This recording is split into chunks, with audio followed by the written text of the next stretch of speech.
I would like to invite Dinu Dissanayake of Girls High School Kandy to present her research number ASOR9 on the topic, the effects of prolonged mask usage on patients with respiratory disorders.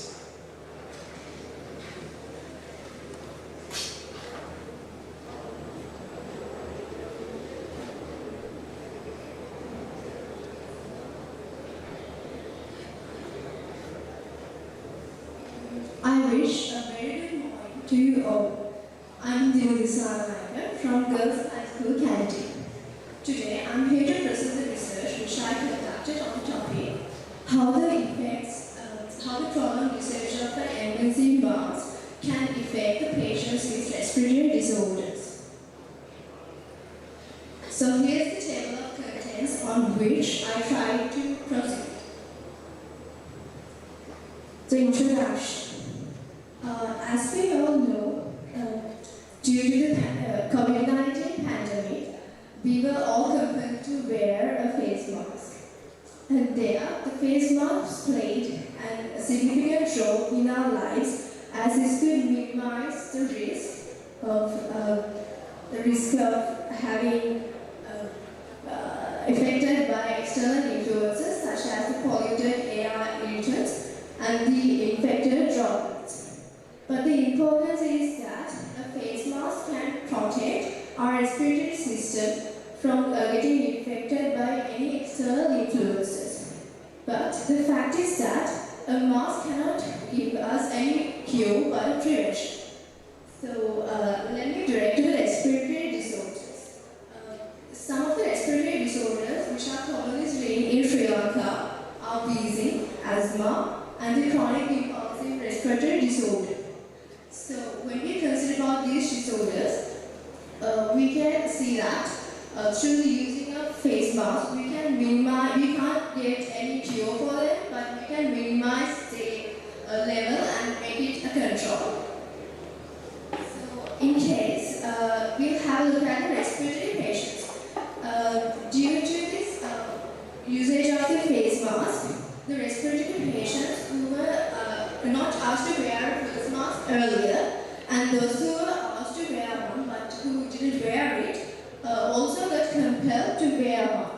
So as a result of it, the aim of this research is to discover how that prolonged usage of an face mask can affect the rate of the respiratory disorders, and also to analyze those effects under the demographics of the gender and their age, and to analyze the effects according to their frequencies.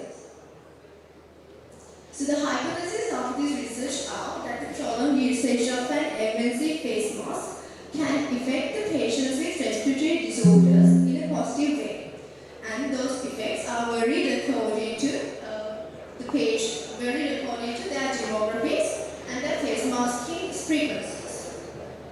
So to conduct this research, I at first selected a random sample of 60 patients from the respiratory clinic of the teaching hospital of Peragaria, and this is the methodology which I followed. To get an accurate outcome of this research, I wanted to filter the patients according to the exclusion criteria, then to get data which are needed in the exclusion criteria, and also to the further methods of the research. I collected data under two ways. The first way that I used to collect the data is counting or recording the number of hospital administrations a particular patient has recorded during the considered period of time. That means within 1 year before the COVID-19 period and during 1 year within the COVID-19 outbreak.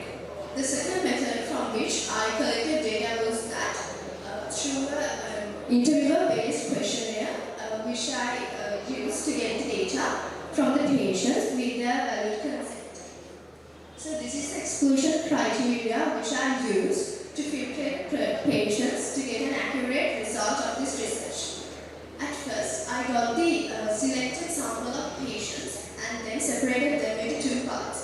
The first group was with the patients who were having the respiratory disorders which are not externally influenced.